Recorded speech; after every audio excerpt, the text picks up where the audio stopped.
Hello and welcome back to The Librarian of the Rings. My name is Ben, I'm the librarian, and today we're going to be talking a little bit about the Tales of the Shire video game.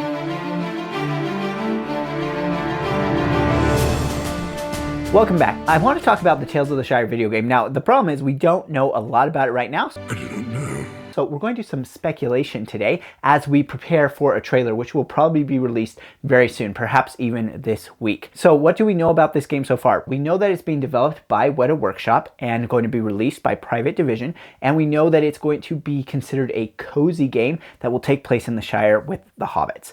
And then we've seen only the very briefest of artwork in these very short clips that have been posted. That's about it for what we know. So let's do a little bit of speculation and talk about what perhaps this could be. Well, first of all, Weta Workshop is a very well-known name in the Lord of the Rings world, but it's not super well known in the video game world. They have lots of experience, of course, doing the type of concept art and 3D modeling and creating really wonderful fantasy designs. That's what they did on the Lord of the Rings films and many other films since then. They haven't really done much in the way of video games, and Private Division, who's their distributor for this game, has a focus on indie games. So what we should not expect from this is a full AAA type game. We just shouldn't go into it expecting that, and then we won't be disappointed when we don't get that. It says it's going to be cozy, so we can expect this to focus more on hobbit life than on combat. In fact, I would venture to say that if you describe your game as cozy, you probably aren't going to have any combat in it at all. So this will probably be more of a life sim or a farming sim type game. That seems to be the consensus online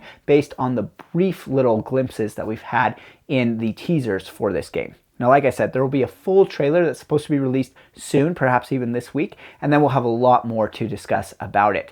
But what we can kind of see from the art that has been released is that there are male and female hobbits in the game, and we can see that there's a hobbit fishing. So I would expect there to be some kind of fishing and gathering element to it, which is normal in a life sim game. I don't expect it to be survival. We just got Return to Moria, which was a survival dwarf game, and I don't expect it to be like that. I really hope that it will be something in the vein of Animal Crossing. I would like that even more than something in the vein of Stardew Valley. Crop games aren't my favorite, but life sim games like Animal Crossing, super fun. So I would love to see that kind of setup where you're a new hobbit, you move maybe into a new village in the Shire, maybe even Hobbiton, that would be fun. And then you get to live your life. You start out gathering maybe some fish, maybe some plants, and then you kind of are able to sell it and build from there, maybe even get your own house or hobbit hole and decorate it. That would be a lot of fun. Now, as far as when this game is going to be set, since it's going to be cozy, I would imagine it can either be set in the Third Age before Frodo's departure, so kind of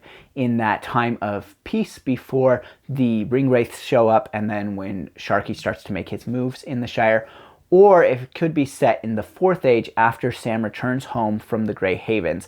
And that would at least give you the chance to have Sam and Merry and Pippin all appear as cameos, if not major characters in the game. Otherwise, if it's set in the Third Age, I would expect to have Bilbo make a cameo, perhaps Frodo, but I really would aim for a Fourth Age time period for this because that would be good. Right after Sam has kind of restored the Shire, after Sharky's desolation has taken place, that would be a really kind of good spot for it to be in. Sam could be the mayor and we could see Sam's children as characters in the game. That would be a lot of fun. The Return to Moria game was taking place in the Fourth Age, so there certainly is some movement towards Fourth Age stories right now, and so I think this would be a nice kind of addition onto that. It is called Tales of the Shire, so there should be some significant story element to it, but for it to be a life sim, you really have to be able to go your own path, so I wouldn't expect the story element to drive too much of the gameplay actually forward. Now, like I said, Weta Workshop, not really any track record in games right now, so I hope that it really turns out well. And you know, we've been bitten a couple of times recently with Lord of the Rings games.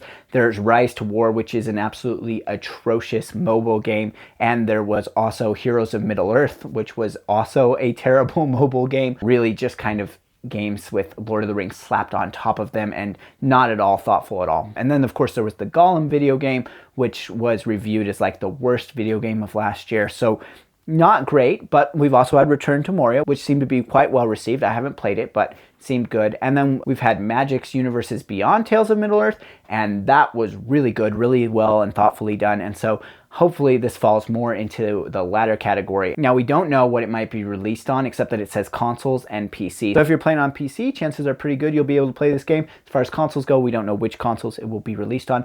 I'm really hoping for the Nintendo Switch. That's where I tend to play video games. The last thing that I want to speculate on is smoking and food. So smoking and food are probably the two most core parts of Hobbit culture. Food is a very common element in life sims, but smoking we tend to steer away from in modern video games because it tends to get you a higher rating and isn't something that you want to promote to children.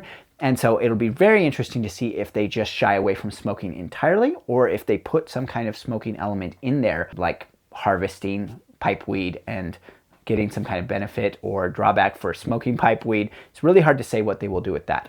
As far as other elements of Hobbit culture that I would expect to see in the game, besides just food and having that play a really important role in it, is probably gift giving. Gift giving is popular in life sim games. It's one of the ways that you move relationships forward with different characters in the game, and Hobbit gift giving is important to Hobbit culture, where it says in the books that a Hobbit could pretty much expect to get a gift at least once a week. So gift giving is something that I would expect to make an appearance here in this game. It'll be interesting to see how the fishing element plays out, as Hobbits don't tend to spend a lot of time near water, so I wouldn't expect there to be much in the way of boats, unless you are able to venture all the way out to the Brandywine, where some of the Brandybucks are known to go out on the river. So that'll be interesting to see from an exploration perspective. Okay, that's about all I can speculate on right now, but if you've got some speculation for this game, go ahead and drop that in the comments below. I would love to hear what you think about it and whether or not you're excited for it, what you've thought of recent video games that have been released in the Lord of the Rings area. Until next time, farewell wherever ye fare. May your Ares receive you at your journey's end.